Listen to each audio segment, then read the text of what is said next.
We're back, and we welcome Leslie Abramson, the attorney for Eric Mendendez. She's regarded in Los Angeles and around the country as one of the best defense attorneys in the business.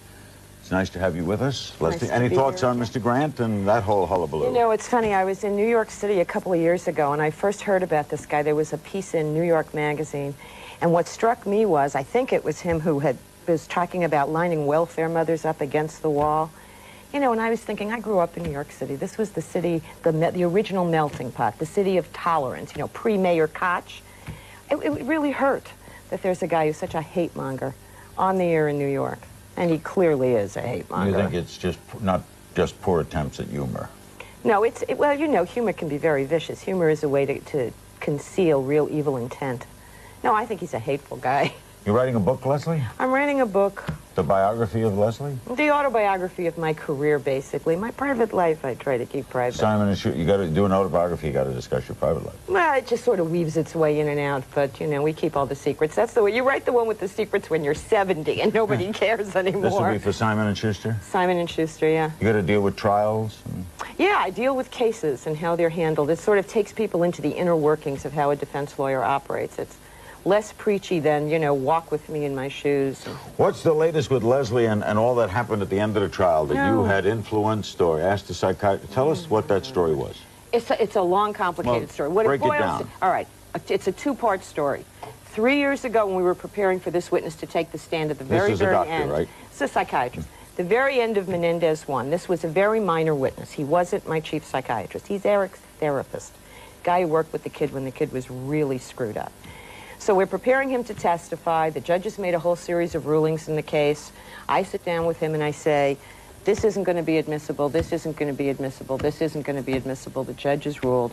So line it out before we turn over these notes to the prosecution. There were a couple of other things in his notes that I said, I don't understand what this means. Clarify. This is the conversation I'm having with him. As it turns out, which I don't find out for almost 3 years, he took stuff out instead of just blanking it out. That's what the whole... Blanking it out ordinary, does that happen? Blanking it out happens all the time. All right. Happens all the time. He takes it completely out and then testifies. Not only does he take it completely out, he rewrites the pages and doesn't tell me he's done that. And says you asked him to do this? No, he didn't say I asked him to rewrite. He says I told him to take out. So that's the status of what happens 3 years ago. What's the status now? I turn the original notes over now to the prosecution for this trial. They have the absolute original version. So in this trial... One, right? Yes, yeah. That's and he's a good friend of mine, going back for years and years. Someone I like, someone who I think is very honest. We just have a real difference in recall on what all happened. Is the Bar Association trying to take some action? Are you in any kind of legal trouble? No. None at all? Not in any kind of legal trouble. I'm in PR trouble. Because? Which is, well, because... What is that, investigation going on? Where does it go There is no investigation going on at this time that I'm aware of. The Bar Association has said they wouldn't do anything, if at all, until the case is over. And this thing boils down to the same kind of thing people saw a lot in the Simpson case, you know, when the lawyers wouldn't turn the document over and they got hit with $900 fines. It's the same kind of thing, but I have not been fined by the judge. He hasn't done anything.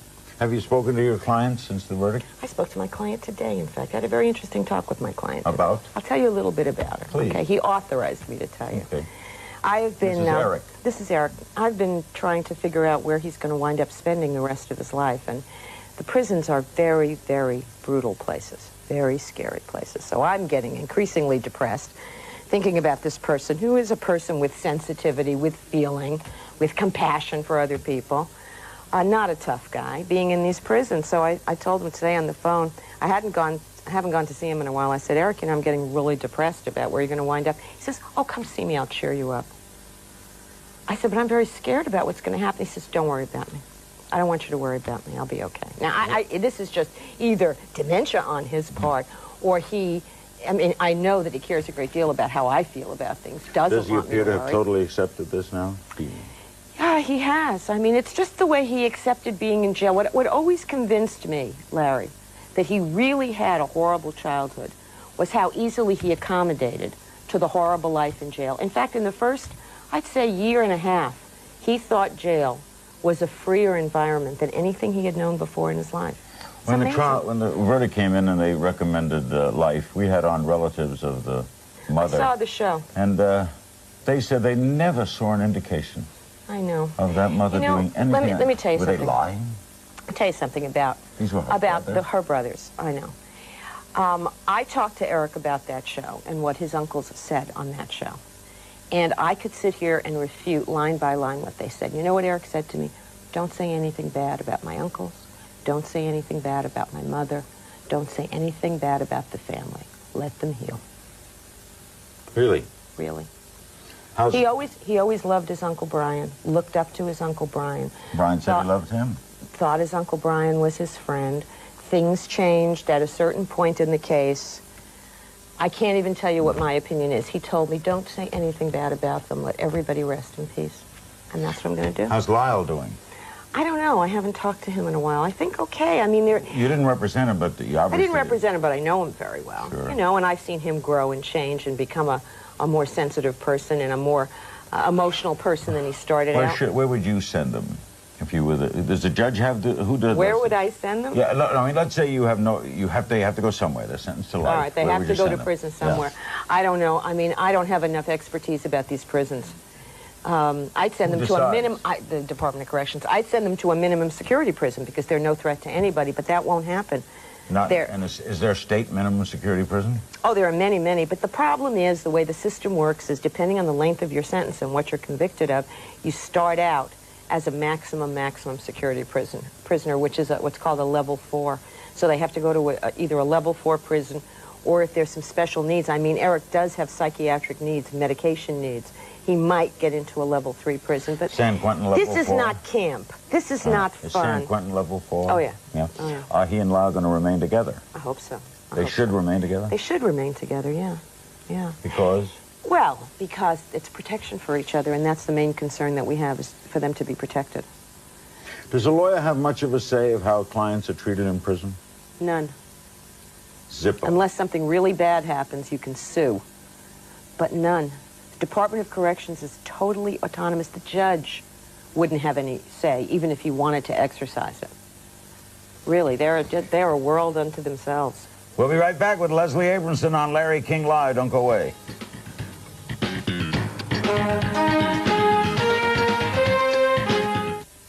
We're back with Leslie Abramson on Larry King Live. Whew. Life is not easy in your world of defending interesting people. Right? It hasn't been easy in the last few years, I'll tell you. It's been stress central. I have manifested symptoms of stress I never knew existed before during this last trial. Are you working on cases right now, though? No, I'm not working on any cases right now. I am working on because I have called a moratorium for a few months.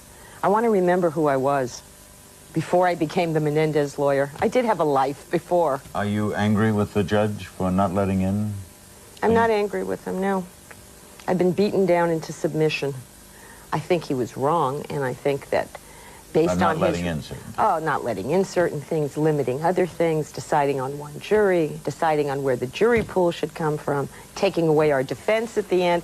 I mean, I was not happy with any of these things, but after a while, I mean, I've been losing in that court for 2.5 years. After a while, you know, you can't get angry anymore. What is it like emotionally during that part of the trial when you're arguing to spare a life? Well, Nothing to do with guilt or innocence, but life or It is death. Overwhelming. You know, you say to yourself, they didn't teach us this in law school. It's like going in to do brain surgery with no training. I mean, there is no way to describe how that responsibility of somebody else's life is so bizarre. I mean, you're just a lawyer. You're just a lawyer, you know, you're just an ordinary slob lawyer. And you've got to get up there in front of 12 strangers and say, don't kill this person. It's extremely bizarre. It's a terribly taxing job. It might also be tough on the prosecution, too, isn't it not? Kill this person? Well, it depends on whether you're a prosecutor with a soul or not. It's tough on the ones with souls. Some of them have refused to do it. There's a judge in Los Angeles, a very fine man named Richard Nydorf, who was a DA, who did one death penalty argument and told his office he'd never do another. That's a mensch. You're obviously opposed to the death penalty. I'm very opposed. Did you have any fears that they would get it? Oh, yeah. You bet I did, because first of all, we were stunned by the first-degree murder verdicts. We thought that was very extreme, What did given you think the evidence. you'd get? We thought we'd get seconds, actually. I mean, we didn't think we could do well because of the way the rulings had shaped the trial, but we thought that what we were really looking at was seconds, so we were stunned with the firsts. So therefore you thought a good possibility... Oh, yeah. Oh, for Now, sure. the sentencing is in July. Right. What are we waiting for? We know what he's going to give them, right? Yeah, but we have to make a record with a motion for new trial. There's about 20 different rulings, significant rulings the judge made that we want to list as error. And we have to bring that all back to the judge, give him a chance to fix it, and then they'll be sentenced. What did it bring to you with a lot of the community laughing, since here were two guys who obviously did what they were charged? I mean, they did this murder, they went back out to the car, they got another gun, it was brutal, then they lived high. Okay. I mean, how much of it came on to you that you are defending?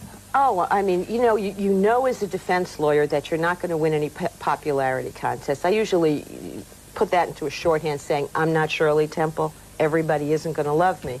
And it goes with the turf of being a defense attorney. In this case, though, I think I saw all the evils that I knew would attend a trial when it got high exposure, high publicity, and this kind of cruelty that runs through one particular aspect of the media, like Mr. Grant. You know, the hate jocks of talk radio. That was actually the worst element of the publicity about the Mendendez brothers. One of the local stations had a contest called Fry the Mendendez. I mean, these are human beings. These are young kids at the time of this. Oh, yeah, yeah. And an auction. Cruel, mean-spiritedness.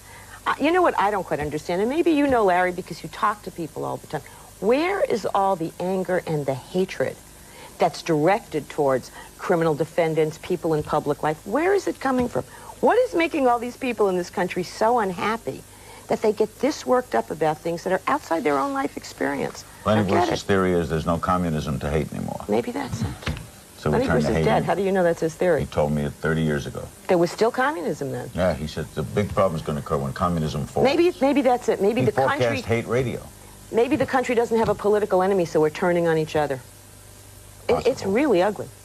What did you make? Did the Simpson verdict have an effect on your trial, do you think? I don't know, but I cried when it came in, I'll tell you. Cried when it... I cried. I was in the Van Nuys courthouse. I thought all defense attorneys wanted a not guilty. No, I said this is bad for the boys and everybody else. It's going to be payback time.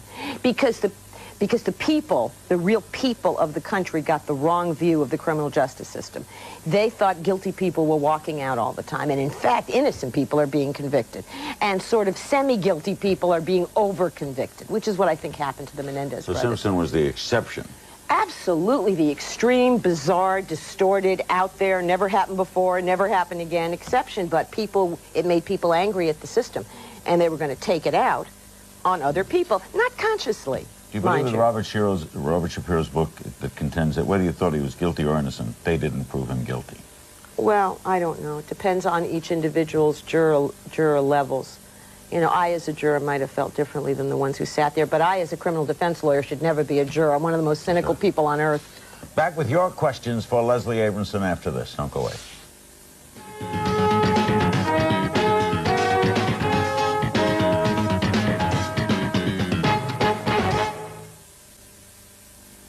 We're back with Leslie Abramson. Let's go to some phone calls. Milford, Connecticut. Hello. Hi, Larry. Hi. Miss Abramson. Yes. Did the lack of cameras in the courtroom for the second trial impact your case in a negative or positive way, and how?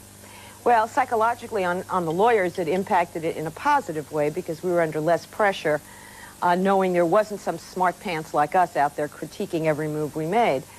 I don't know if it had any effect whatsoever on the judge and his rulings or any effect on the jurors, since obviously the judge would never tell me, and I haven't talked to the jurors about it. But generally speaking, I preferred a trial without cameras. Without? Without. Well, I always was opposed to it, and I've been proven right. But don't we have a right to our courtroom? You have a right to go and sit, Larry. They'd let you in. You could sit there like anybody else. The camera distorts. And the commentary distorts even more. And you know, I'm guilty of that myself. I commented. I was a commentator on Simpson. I tried to be a very restrained one. But I remember a few smart remarks I made during the course of it that I probably shouldn't have made. It's too tempting to give your own opinion, to form your own conclusions. Why does that trial linger with us so much? Why do we keep talking about it? Yeah. Because it was something we all shared. I mean, I have a theory about it. The good side of it, it gave everybody of every race, color, and creed something to talk about at the bus stop. At the lunch counter, everywhere. It's something we all shared together. Worcester, Massachusetts, for Leslie Abramson. Hello. Yes, I'd like to know what her comments would be about Marcia Clark's style and how maybe some similarities. I don't know that Marcia and I are very similar, but I've always liked her very much. I think she's a very good lawyer. I mean, that's really all I can say. Like her as a prosecutor? I like her as a person. I liked her as a prosecutor. I thought in court she had a very good style. I don't know who is behind the tactics and strategy of the case, which everyone has criticized endlessly, so you don't need my 2 cents on it. But I've always had a very positive feeling about Marcia. What's your overview of Judge Ito? I've always liked Judge Ito a lot. Tried cases before? Yes. In fact, I went to see him a few weeks ago to commiserate with "Ain't It Awful to Be Notorious." It is. He dislikes it? He dislikes You dislike it? I dislike it. I hate it. But the plus side is you get clients? You don't get clients. You don't get clients. They all think you're too expensive, or you're too busy, or if they hire you, someone will think you shotgunned your parents to death. They associate you with your case. You don't get clients. No one understands this. Notoriety doesn't help you be a criminal lawyer. It helps get you on television if you want to be on television. We'll be back with our remaining moments with Leslie Abramson. By the way, tomorrow night, we'll have Robert Stack here and a whole program devoted to unsolved mysteries. Should be fascinating. We'll be right back with Leslie. Don't go away. We're back, and we go to Bend, Oregon. Hello. Hello. Mr. King, I love your show. You're great. Thank you. My question for Miss Abramson. Miss Abrams? Yes. But my question is, what's life going to be like for you after this is all over? And what will it get back to normal for you?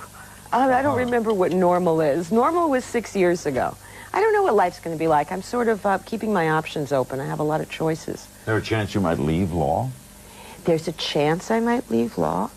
There's a chance I might go to work for a law firm, which would be a new big experience. Law firm? Corporate? Big law firm? Big law firm, corporate Mucker, business. Meyer, Goyland, Gordon, Schmidt, Schmendrick, Hendrick, Mendendez, and Fu. Yes, and Abramson. There's a chance I'll be doing television. What kind? I don't know yet.